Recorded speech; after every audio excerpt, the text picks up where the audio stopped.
સંઘ પ્રદેશ દમણમાં ફરી વરસાદી માહોલ। દમણમાં ખરાબ હવામાનના કારણે ફ્લાઇટને ડાયવર્ટ કરવાની ફરજ પડી। દિલ્હીથી દમણ આવતી હતી આ ફ્લાઇટ, જેને અમદાવાદ ડાયવર્ટ કરવામાં આવી છે। ફ્લાઇટ અમદાવાદ ડાયવર્ટ કરાતા પ્રવાસીઓ અટવાઈ પડ્યા છે। તો વાતાવરણ સતત ખરાબ જોવા મળી રહ્યું છે દમણમાં, અને હવામાન ખરાબ હોવાના કારણે ફ્લાઇટને ડાયવર્ટ કરવામાં આવી છે। અમદાવાદ દિલ્હીથી દમણ સુધીની આ ફ્લાઇટ હતી, પરંતુ અમદાવાદમાં ડાયવર્ટ કરવામાં આવતા મુસાફરો પરેશાન થયા। સંઘ પ્રદેશ દમણમાં વરસાદી માહોલ યથાવત છે, અને ખરાબ હવામાનના કારણે ફ્લાઇટ પણ ડાયવર્ટ કરવાની ફરજ પડી છે। દમણમાં ખરાબ હવામાનના કારણે ફ્લાઇટ લેન્ડિંગની કોઈ શક્યતા નહોતી, અને તેના કારણે અમદાવાદ ખાતે આ ફ્લાઇટને ડાયવર્ટ કરવામાં આવી છે। દિલ્હીથી દમણ સુધી આ ફ્લાઇટે ઉડાન ભરી હતી, પરંતુ દમણ નથી પહોંચી શકી, કારણ કે દમણમાં ભારે વરસાદ વરસી રહ્યો છે। વાતાવરણ ખરાબ છે, અને ખરાબ હવામાનના કારણે જ જે આ ફ્લાઇટ દમણ જવાની હતી તેને અમદાવાદ એરપોર્ટ પર લેન્ડ કરવામાં આવી છે, અને અમદાવાદ ખાતે જે દમણ જતા પ્રવાસીઓ છે તેઓ અત્યારે અટવાયા છે।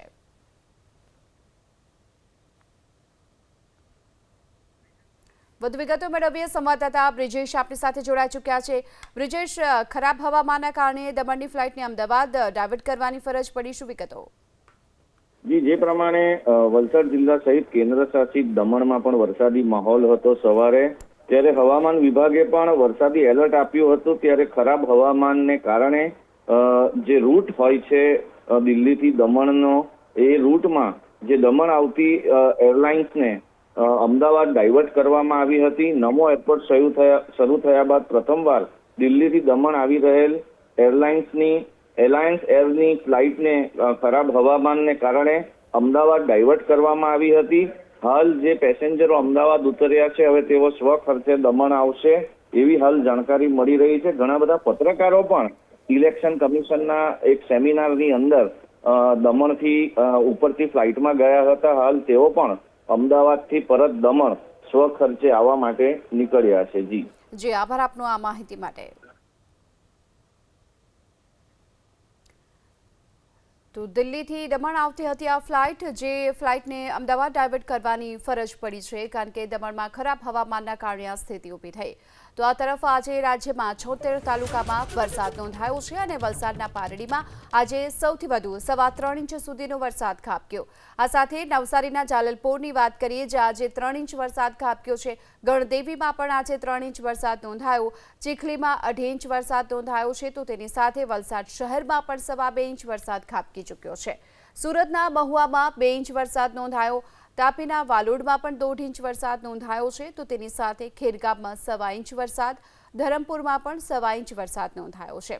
આ તરફ વાપીમાં પણ આજે વહેલી સવારથી વરસાદી માહોલ, 1 ઇંચ વરસાદ નોંધાયો છે। ઉમરગામમાં 1 ઇંચ વરસાદ।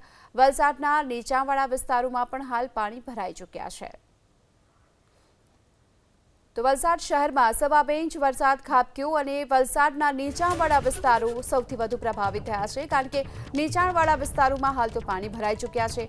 છીપવાડ મોગરાવાડી વિસ્તારમાં પાણી ભરાતા લોકોને ભારે હાલાકીનો સામનો કરવાનો વારો આવ્યો।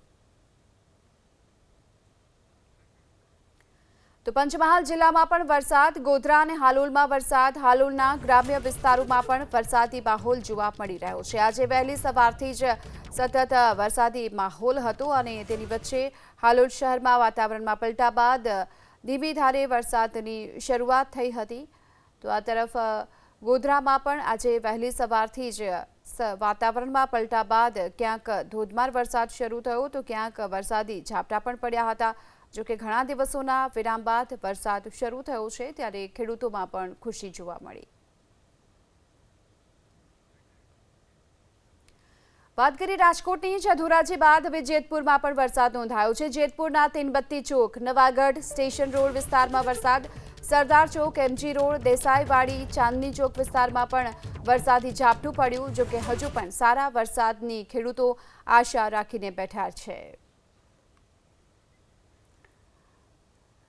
તો જેતપુરમાં પણ આજે વહેલી સવારથી જ વાદળછાયા વાતાવરણ બાદ વરસાદી ઝાપટું પડ્યું હતું। હજુ સારા વરસાદની ખેડૂતોને આશા જોવામાં આવી રહી છે, પરંતુ આ વરસાદી ઝાપટાના કારણે વાતાવરણમાં ઠંડક પ્રસરી હતી। રોડ રસ્તાઓ ભીના થઈ ચૂક્યા છે। ધોરાજી બાદ જેતપુરમાં પણ વરસાદની શરૂઆત થઈ। વાત કરીએ અમરેલીની. અમરેલી જિલ્લામાં પણ વાતાવરણમાં પલટો જોવા મળ્યો. બગસરા શહેરની સાથોસાથ ગ્રામ્ય વિસ્તારોમાં પણ વરસાદ વરસ્યો. બગસરાના મુંજિયાસર, હડાડા, વાઘણિયા, ખારી ગામમાં વરસાદ વરસ્યો. બગસરા શહેરમાં વરસાદી ઝાપટાથી રસ્તાઓ પાણી થઈ ગયા. તો અમરેલી જિલ્લામાં પણ વરસાદી વાતાવરણ યથાવત છે. બગસરા શહેરની સાથોસાથ ગ્રામ્ય વિસ્તારોમાં પણ આજે વરસાદ વરસ્યો છે. ત્યારે વરસાદી ઝાપટાથી રસ્તાઓ પાણી થઈ ગયા. તો આ તરફ બગસરાના મુંજિયાસર, હડાણા, વાઘણિયા અને ખારી ગામમાં વરસાદ છે. ગ્રામ્ય વિસ્તારોમાં વરસાદને લઈને ખેડૂતોમાં પણ ખુશીનો માહોલ જોવા મળી રહ્યો છે. ફરી એક વખત અમરેલી જિલ્લામાં વરસાદી માહોલ યથાવત રહ્યો છે. બગસરા શહેર ગ્રામ્ય વિસ્તારોમાં ઝાપટા પડ્યા અને ધોધમાર વરસાદી ઝાપટું બગસરા શહેરમાં પડ્યું છે. તો આ તરફ ગ્રામ્ય વિસ્તારોમાં પણ સતત વરસાદી માહોલ યથાવત છે.